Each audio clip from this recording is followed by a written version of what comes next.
Hello दोस्तों, कैसे हैं आप सब। आशा करते हैं आप लोग स्वस्थ मस्त तंदुरुस्त होंगे।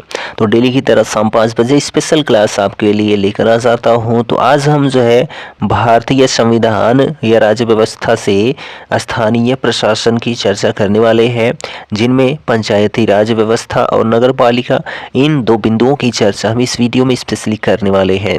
इनसे संबंधित जो अनुच्छेद हैं उनकी भी चर्चा करेंगे। तो वीडियो को बिना स्किप किए पूरा जरूर देखिएगा और वीडियो पसंद आए तो अपने दोस्तों में शेयर करना बिल्कुल मत भूलिएगा। पंचायती राज्य, तो पंचायती राज्य जो है जो शुरू किया गया वह किसके द्वारा किया गया, तो जो है देखा जाए तो लॉर्ड रिपन के द्वारा शुरू किया जाता है। कब, तो 1882 में, ठीक है, स्थानीय स्वशासन के माध्यम से। तो पंचायती राज लॉर्ड रिपन का जो है 1882 में, कब 1882 में जो है लॉर्ड रिपन का जो है संकल्प स्थानीय स्वशासन के लिए मैग्ना कार्टा का हैसियत जो है रखता है। 1882 में स्थानीय स्वशासन शुरू किया गया था जो है लॉर्ड रिपन के द्वारा, ठीक है। और इसीलिए रिपन को भारत में स्थानीय स्वशासन का पिता या जनक कहा जाता है। तो भारत में स्थानीय शासन का जो है जनक लॉर्ड रिपन को कहा जाता है। संविधान में पंचायतों के गठन का जो प्रावधान है वह मोस्ट इम्पॉर्टेंट है, अनुच्छेद 40 में दिया गया है। तो पंचायत के गठन का जो है प्रावधान संविधान के अनुच्छेद 40 में है। सामुदायिक विकास कार्यक्रम जो है वह 1952 ईस्वी में शुरू हुआ था। कब, 1952 में सामुदायिक विकास कार्यक्रम शुरू किया गया था। बलवंत राय मेहता समिति जो है 1957 ईस्वी में बनी थी। और इस यहाँ से प्रश्न किया जाता है कि बलवंत राय मेहता समिति का संबंध किस क्षेत्र से है, तो पंचायती राज व्यवस्था से है, ठीक है, जो 1957 में आई थी। बलवंत राय मेहता ने त्रिस्तरीय व्यवस्था, कितने प्रकार की पंचायत की व्यवस्था की, तो 3 प्रकार की पंचायत की व्यवस्था की बलवंत राय मेहता समिति ने। तो इन्होंने जो है पंचायती राज व्यवस्था की सिफारिश की थी, वह भी त्रिस्तरीय। पंचायती राज अधिनियम 2 सितंबर 1959 को ईस्वी को जो है पारित किया गया था। पंचायती राज अधिनियम 2 सितंबर 1959 को पारित किया गया था। पंचायती राज व्यवस्था का जो है आरंभ 2 अक्टूबर 1959 ईस्वी को राजस्थान के नागौर जिले में किया गया था, ठीक है। पंचायती राज व्यवस्था का आरंभ जो है कब किया गया था, 2 अक्टूबर 1959 को किया गया था राजस्थान के नागौर जिले में, ठीक है। तो ये बिंदु जरूर आप याद रखें, मोस्ट इंपॉर्टेंट पॉइंट है, ठीक है। 11 अक्टूबर जो है 1959 ईस्वी को पंडित जवाहरलाल नेहरू ने आंध्र प्रदेश राज्य में पंचायती राज का जो है क्या किया था, प्रारंभ किया था। 2 अक्टूबर 1959 को राजस्थान के नागौर जिले में और 11 अक्टूबर 1959 ईस्वी को पंडित जवाहरलाल नेहरू के द्वारा आंध्र प्रदेश राज्य में पंचायती राज व्यवस्था की शुरुआत की गई थी, ठीक। अशोक राय मेहता समिति का गठन जो है 1977 ईस्वी में किया गया था। यह भी जो है किससे संबंधित है, तो पंचायती राज व्यवस्था से संबंधित है। अशोक मेहता समिति ने द्विस्तरीय पंचायती राज व्यवस्था की नींव रखी थी, ठीक है। बलवंत राय ने कितने स्तरीय की थी, तो 3 स्तरीय की थी। और अशोक राय मेहता समिति ने कितने स्तरीय की, तो 2 स्तरीय। थुंगन समिति का गठन जो है 1988 ईस्वी में राजीव गांधी ने किया था। थुंगन समिति का जो गठन है और इसका भी संबंध जो है पंचायती राज व्यवस्था से था। 25 अप्रैल 1993 को पंचायती राज अधिनियम अस्तित्व में आया था। कब आया था, तो 25 अप्रैल 1993 को पंचायती राज अधिनियम अस्तित्व में आया था। 73वां संविधान संशोधन अधिनियम 1992 पंचायती राज से संबंधित है। 73वां जो संविधान संशोधन अधिनियम 1992 है ना, इसका संबंध पंचायती राज व्यवस्था से है, ठीक। पंचायती राज विधेयक द्वारा भारतीय संविधान के भाग 9 में, किसमें, तो भाग 9 में अनुच्छेद 243 का से लेकर जो है तक तथा 11वीं अनुसूची में जोड़ा गया था, जो पंचायती राज विधेयक है, ठीक है। यह इसके द्वारा जो है भारतीय संविधान के भाग 9 में अनुच्छेद 243 के कासेड़ा तक जो है और 11वीं अनुसूची में पंचायती राज को जोड़ा गया था 1992 में 73वें संविधान संशोधन के द्वारा, ठीक। अब यहाँ पर देखते हैं तो पंचायती राज व्यवस्था में सुधार हेतु जो गठित समितियां हुई थी वह कौन कौन है, तो पहली जो समिति आई थी बलवंत राय मेहता समिति आई थी, 1957 में आई थी। और इसने जो है त्रिस्तरीय पंचायत राज की व्यवस्था की थी। और यहाँ पर जो 3 स्तरीय है ग्राम पंचायत, ठीक है, और जो है कौन सी क्षेत्र पंचायत या प्रखंड स्तर पर जो पंचायत होती है और जो है जिला पंचायत। तो ये 3 स्तरीय पंचायतें थी। ठीक, अशोक मेहता समिति 1977 में आती है। इन्होंने जो है 2 स्तरीय पंचायती राज की व्यवस्था की थी। ठीक, PV.K. राय समिति जो है 1985 में आती है और LM सिंघवी समिति जो है 1986 में आती है। तो ये जो है 4 समितियां हैं जो पंचायती राज व्यवस्था में सुधार हेतु गठित की गई थी। ठीक, अब यहाँ पर देखते हैं 73वें संविधान संशोधन आदि के अनुसार पंचायती राज के त्रिस्तरीय ढांचे का प्रावधान किया गया है। ग्राम स्तर पर जो है ग्राम पंचायत होती है और प्रखंड स्तर पर जो है पंचायत समिति होती है और जिला स्तर पर जिला परिषद होती है। तो यह जो है 3 प्रकार की जो है क्या है पंचायतें हैं, वह भी 73वें संविधान संशोधन आदि के अनुसार। पंचायत व्यवस्था के स्तर जो है ग्राम सभा, क्षेत्र पंचायत और जिला पंचायत, ये 3 प्रकार की जो है क्या है पंचायतें हैं। जिन राज्यों की जनसंख्या 20 लाख से कम है, ठीक है, 20 लाख से कम है, उन राज्यों में मध्यवर्ती स्तर यानी कि पंचायत समिति को नहीं रखा गया है। पंचायतों के सभी सदस्य वयस्क निर्वाचन प्रणाली के आधार पर चुने जाते हैं। वयस्क निर्वाचन प्रणाली यानी कि जिनकी उम्र 21 वर्ष, ठीक है, या इससे अधिक है, वही जो है वयस्क निर्वाचन प्रणाली के अंतर्गत आते हैं। सभी पंचायत क्षेत्रों का विभाजन जो है जनसंख्या के आधार पर किया गया है, यानी कि जनसंख्या जैसी जनसंख्या वैसे पंचायत क्षेत्र। ग्राम पंचायत का सदस्य बनने के लिए न्यूनतम जो है आपकी उम्र 21 वर्ष होनी चाहिए। ठीक है, इससे ज़्यादा है तो ठीक है, नहीं तो 21 वर्ष पूरी होनी चाहिए ग्राम पंचायत का यदि सदस्य बनना है तो। पंचायतों की अवधि जो है कितने वर्ष की होती है, तो 5 वर्षों की होती है। ठीक, इनके विघटन की तिथि से 6 माह के अंदर चुनाव कराना अनिवार्य होता है, यानी कि पंचायत का जो सदस्य है वह विघटित हो जाता है, कोई भी कारण हो जाता है, तो उसके 6 महीने के अंदर जो है क्या कराना होता है, चुनाव। पंचायतों की आर्थिक स्थिति की समीक्षा के लिए राज्य स्तरीय वित्त आयोग का गठन किया गया है। पंचायतों की आर्थिक स्थिति की जांच और उन्हें मिलने वाली सहायता एवं अनुदानों की सिफारिश राज्य वित्त आयोग करता है। पंचायत में अनुसूचित जाति एवं जनजाति के सदस्यों के लिए जनसंख्या के अनुपात में स्थान जो है सुरक्षित किया गया है। पंचायतों में महिलाओं के लिए 1/3 सभी स्तरों पर, ठीक है, सभी स्तरों पर 1/3 पंचायतों में महिलाओं के लिए स्थान आरक्षित किया गया है। पंचायतों में पिछड़ी जातियों के लिए आरक्षण की व्यवस्था नहीं है, लेकिन अगर राज्य सरकार चाहे तो उन्हें भी आरक्षण दे सकती है। तो जो है महिलाओं के लिए आरक्षण है, लेकिन पिछड़ी जातियों के लिए आरक्षण का प्रावधान नहीं है। अगर राज्य सरकार चाहती है तो वह आरक्षण दे सकती है। पंचायतों के कार्य एवं शक्तियों का जो वर्णन है वह 11वीं अनुसूची में वर्णित है। पंचायतों के अधिकार क्षेत्र में जो है 29 विषयों को रखा गया है। कितने विषयों को? 29 विषयों को रखा गया है। अब पंचायत से संबंधित जो है अनुच्छेद जो उनको हम अंत में देखेंगे, और नगर पालिका यानी शहरी प्रशासन से भी जो अनुच्छेद हैं उनको अंत में हम देखने वाले हैं। तो अब यहाँ पर देखते हैं शहरी प्रशासन, जिसको हम लोग कहते हैं नगर पालिका। क्या कहते हैं? तो नगर पालिका कहते हैं। ठीक है, तो नगर निगम, ठीक है, नगर निगम के प्रकार या नगर पालिका के प्रकार, तो नगर पंचायत होती है, नगर परिषद होता है और नगर निगम होता है। नगर पंचायत क्या है? तो इसमें ग्रामीण क्षेत्र का परिवर्तन नगर क्षेत्र में होता है। नगर परिषद का क्या तात्पर्य है? तो यह छोटे नगर क्षेत्र के लिए प्रयोग किया जाता है। नगर निगम का क्या तात्पर्य है? तो यह बड़े नगर के लिए प्रयोग किया जाता है।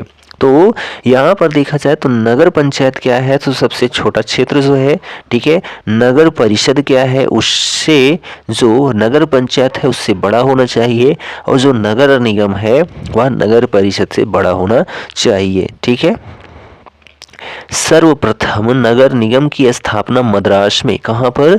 मद्रास वर्तमान चेन्नई में जो है 1687 ईस्वी में नगर निगम की स्थापना की गई थी। 1687 में मद्रास में नगरों में स्थानीय स्वशासन उपलब्ध कराने हेतु 74वें संविधान संशोधन अधिनियम 1992 को पारित किया गया था। ठीक है, नगरों में स्थानीय स्वशासन उपलब्ध कराने के लिए।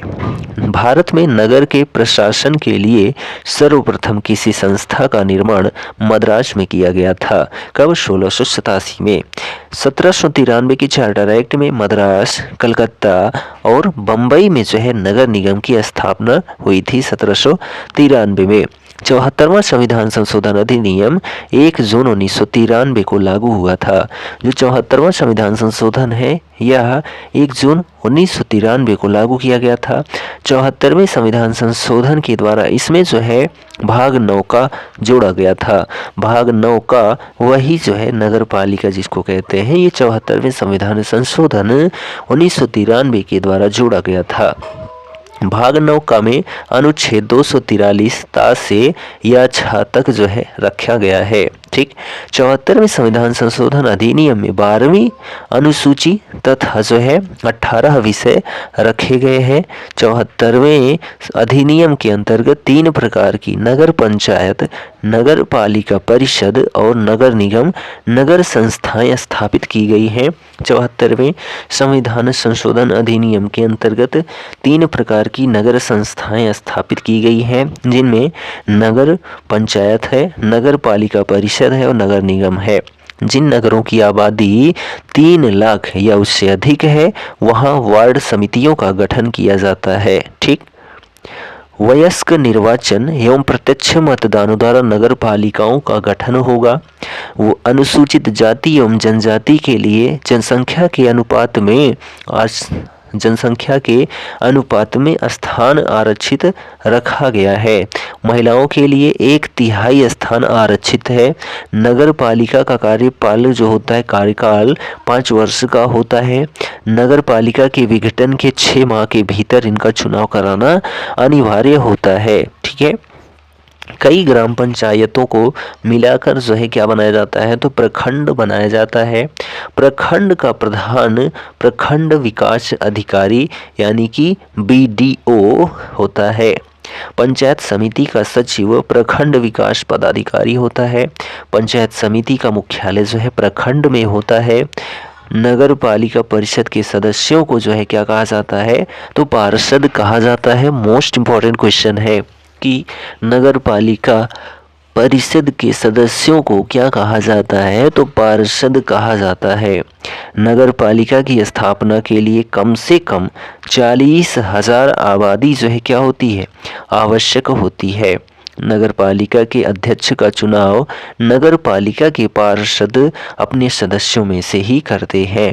नगर पालिका सदस्य बनने की न्यूनतम आयु जो है वह 21 वर्ष होनी चाहिए। नगर पालिका परिषद की न्यूनतम सदस्य संख्या जो है कितनी होनी चाहिए, तो 10 होनी चाहिए। नगर निगम का अध्यक्ष जो है महापौर होता है। कौन होता है, तो महापौर होता है। नगर परिषद के सदस्य अपने में से ही एक मेयर यानी कि महापौर, एक उप मेयर जिसको उप महापौर कहते हैं, इनका चुनाव किया जाता है। ठीक, तो हम लोगों ने देखा पंचायत राज्य, ठीक है, पंचायती राज्य और नगर पालिका। ठीक है, अब यहाँ पर इनसे संबंधित जो अनुच्छेद है उनको हम देखने वाले हैं। तो भाग 9, ठीक है, संविधान का भाग 9 जिसमें पंचायतें अनुच्छेद 243 का से लेकर 243 तक दिया गया है। ठीक है, तो देखिए अनुच्छेद 243 में पंचायत से संबंधित परिभाषा है। ठीक, अनुच्छेद 243 का में ग्राम सभा है। अनुच्छेद 243 खा में पंचायतों का गठन है। अनुच्छेद 243 ग में पंचायतों की संरचना है। अनुच्छेद 243 घ में स्थानों का आरक्षण है। अनुच्छेद 243 संग में जो है पंचायतों की अवधि आदि है। अनुच्छेद 243 च में सदस्यों के लिए अनर्हता यानी निहर्ताएं, और अनुच्छेद 243 छ में पंचायतों की शक्तियां, प्राधिकार तथा उत्तरदायित्व है। अनुच्छेद 243 ज में पंचायतों द्वारा करारोपण की शक्तियां और उनकी जो है निधियां हैं। अनुच्छेद 243 झ में वित्तीय स्थिति के पुनर्विलोकन के लिए वित्तीय आयोग की स्थापना है। अनुच्छेद 243 इ में पंचायतों का लेखा परीक्षण है। ठीक है। अनुच्छेद 243 ट में पंचायतों के निर्वाचन से संबंधित प्रावधान है। अनुच्छेद 243 ठ में संघ राज्य क्षेत्रों पर जो है प्रवर्तन है। अनुच्छेद 243 ड में कतिपय क्षेत्रों में इस भाग का लागू न होना है। अनुच्छेद 243 ढ में विद्यमान विधियों और पंचायतों की निरंतरता है। और अनुच्छेद 243 ण में जो है निर्वचनीय मामलों में न्यायालय के हस्तक्षेप का वर्जन है। ठीक। अब हम यहाँ पर देखते हैं भाग 9 का, जो कि भारतीय संविधान का भाग 9 का है। इसमें नगर पालिका से संबंधित जो है अनुच्छेद हैं। तो नगर पालिकाएं जो हैं अनुच्छेद 243 ता से लेकर अनुच्छेद 243 या छ तक है। ठीक। तो अनुच्छेद 243 ता जो है क्या देती है, तो नगर पालिका की परिभाषा देती है। अनुच्छेद 243 था जो है नगर पालिकाओं का गठन करता है। अनुच्छेद 243 द नगर पालिकाओं की संरचना की बात करता है। अनुच्छेद 243 ध वार्ड समितियों आदि का गठन और उनकी संरचना पर बात करता है। अनुच्छेद 243 न स्थानों का आरक्षण करता है। अनुच्छेद 243 प नगर पालिकाओं की अवधि आदि को प्रदर्शित करता है। अनुच्छेद 243 फ सदस्यता के लिए अनर्हता। ठीक है। अनुच्छेद 243 ब नगर पालिकाओं आदि की शक्तियां, प्राधिकार तथा उत्तरदायित्व का निर्वहन करता है। अनुच्छेद 243 भ नगर पालिकाओं द्वारा करारोपण की शक्तियां और उनकी निधियां प्रदान करता है। अनुच्छेद 243 वित्त आयोग को दिखाता है। अनुच्छेद 243 या नगर पालिकाओं के लेखा का परीक्षण करता है। अनुच्छेद 243 या का नगर पालिकाओं के लिए निर्वाचन। ठीक है। अनुच्छेद 243 या का संघ राज्य क्षेत्रों पर जो है क्या है, प्रवर्तन है। ठीक। अनुच्छेद 243 या गा कतिपय क्षेत्रों में इस भाग का लागू न होना है। अनुच्छेद 243 या घ जिला योजना के लिए समिति है। अनुच्छेद 243 यंगा महानगरीय योजना के लिए समिति है। अनुच्छेद 243 या च वर्तमान विधियों तथा नगर पालिकाओं को निरंतरता प्रदान करता है। अनुच्छेद 243 या छ निर्वाचनीय, ठीक है, निर्वाचकीय मामलों में न्यायालय के हस्तक्षेप का वर्जन है अनुच्छेद 243 या छ में। तो यहाँ पर हम लोगों ने देखा पंचायत। ठीक है। क्या देखा, पंचायती राज देखा। ठीक है। और क्या देखा, तो नगर पालिका देखा। क्या देखा, नगर पालिका। तो इन दोनों बिंदुओं पर जो है हम लोगों ने डिटेल में अध्ययन किया और इनसे संबंधित अनुच्छेद को भी जाना। तो यह वीडियो आपको कैसा लगा कमेंट करके ज़रूर बताएं। चैनल पर नए हैं तो चैनल को सब्सक्राइब ज़रूर करें। इसका आपको PDF चाहिए तो हमारे Telegram channel exam days ED को ज़रूर ज्वाइन करें। डिस्क्रिप्शन बॉक्स में लिंक आपको मिल जाएगा। मिलते हैं अगले वीडियो में, तब तक के लिए जय Hind, goodbye and take care.